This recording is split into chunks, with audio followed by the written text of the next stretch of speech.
Hi, good morning, Chennai. This is Shankaran Nair. I'm the Chief Strategy Officer at Servion. The track you're listening to is Michael Jackson's Man in the Mirror, and I think there are some lovely messages there. You and I are going to have some interesting conversations, so stay tuned. Good morning, Chennai. This is Metro Mornings. You're with me, Jane, on Chennai Live 104.8 FM, and this is my favorite segment on the show every week because I get to sit across some of the most distinguished men and women who've done loads of things for their companies, and they're out there, they've been there and done that. And today, joining me on Breakfast with the Boss at the Executive Suite at the Park Hyatt, Chennai, is Mr. G. Shankaran Nair. He's the President and the Chief Strategy Officer of Servion. A very good morning and welcome to Metro Mornings, sir. Good morning, Jane. All right, so tell us, if you had to put your entire experience at Servion over the years you've worked there and where you guys stand today and where you are going towards in the future, what would that be?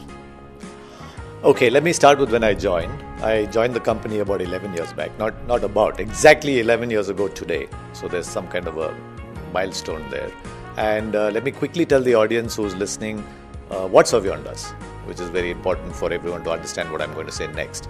At a very basic level, what Servion does is provide technology and services in the space between businesses and their consumers. Let me explain that. Some time ago, maybe 30 years ago, if you wanted to get customer service from a bank, you walk to the branch and you talk to the folks in the branch. You don't do that anymore. You either visit the website or you call up a phone banking service or you send an email or you even send an SMS today. That's the way it works today. Now, all of those technologies that actually provide you access to an interaction with that bank, in this example, is what Servion does. We design it, we install it, we take care of it, we make sure it works, and we make sure that at the end of the day, the consumer has an experience that the bank wants to provide. That very simply is what we've done. Now, in the last 11 years that I've been here, we've kind of revolutionized the space because we've taken it away from being a technology solution more towards delivering a desirable customer experience. And I think this is something that is cutting edge, that's new, that's keeping CEOs around the world awake at night these days. How do I deliver great customer experience to my customers? Servion today now has a positioning in the market which clearly is a thought leadership positioning. We command a premium with our customers. We deliver better value than all of our competition. And right now where we are sitting, and if I look forward, we have a huge opportunity to create a very, very unique entity in the space. Our numbers are good. We're growing quickly. We're extremely profitable. And that's been the result of the transformation that we've driven over the last 11 years. All right, some amazing transformation that you guys are part of, and it gives me immense pleasure to have you here in the studios. But Chennai, if you're listening in, that is a fantastic conversation that you are going to continue listening to in just a little bit. Stay tuned. Good morning, Chennai. This is Metro Mornings. You're with me, Jane, on Chennai Live 104.8 FM. And yes, this is the funnest part of the week. Believe it, guys, because this is where I get to meet some of the top thinkers in the corporate world. And, sometimes they really make you sit back and wonder what it is that you're doing wrong in your life, what it is that you're doing right, and what it is that, you should actually put to work. Now, today I'm in conversation with Mr. G. Shankaran Nair. He is the President and Chief Strategy Officer of Servion. Now, strategy is something that you've done for years, and we spoke about Servion some time back and exactly what is the path ahead, where you guys are, and you're doing a fantastic job wherever you are. But if I had to take a leaf out of your life, and I had to say, please draw a parallel between what you do at work and what life is to you, how you've lived it, what would it be, sir? Interesting question. I'm looking back on now 35 years. I've been in industry for 35 years, and if I try to extract a singular theme, and some of which becomes evident in hindsight, as you know, it's not that you start out in life saying, I'm going to do this and this is my strategy at the start of life. We're talking about strategy. I think strategy tends to evolve for most of us. There are a lucky few who have a very clear vision. So where did you start? Where did Mr. Shankaran start? What did you want to do? I started just wanting to get out into industry and starting to work at something, and I followed the usual path, right? I got out of business school, I got into a job, and I was a management trainee.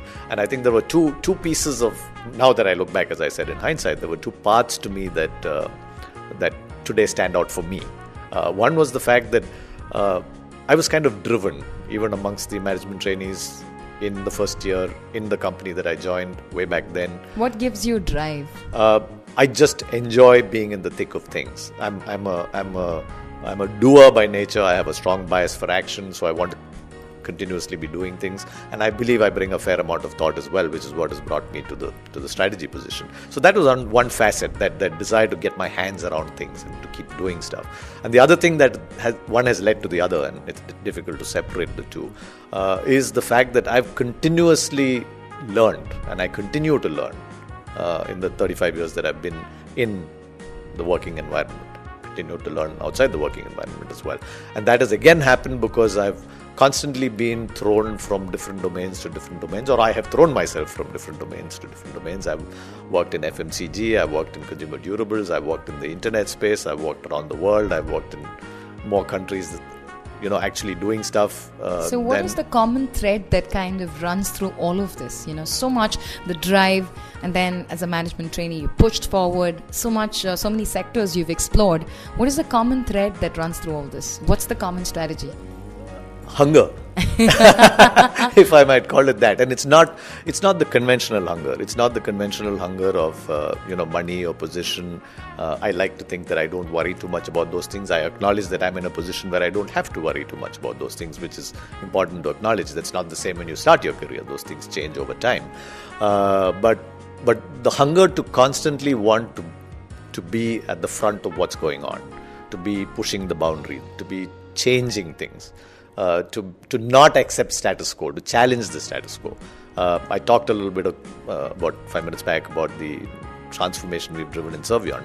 We are challenging the status quo. Mm-hmm. We are saying this is not the way this should work. Right. This has to work differently. And when it's someone really young, how do you throw him in the deep end? Do you do that? Or what do you do? We do that a lot. Do that a lot. In fact, that is perhaps one of the most defining cultures in Servion. And I guess a company's culture also comes from the people in the company, the leadership in the company.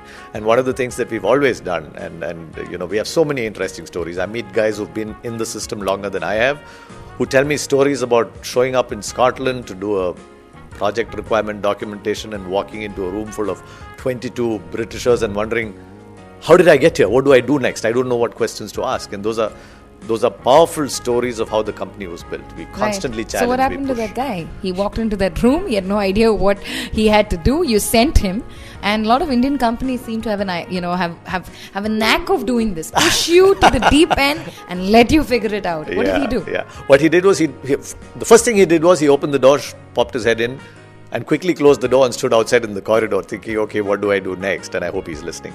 I'll tell him to listen. And then he went back in and he did what he had to do. Suffice it to say that today, and I think it's about 10, 11 years ago, this incident, he is the head of one of our big divisions today. He runs our network operating center servicing global clients. So what did he do? He did a great job. And he's built himself, he's challenged himself.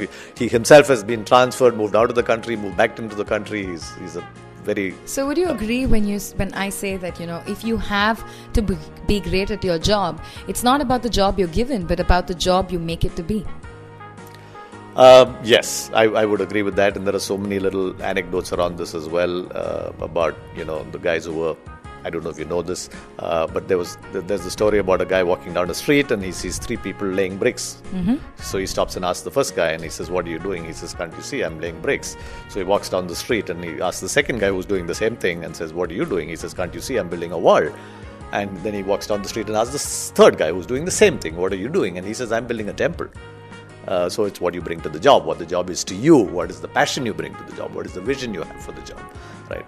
And the same job can be noble or very trite, depending on what you bring to it.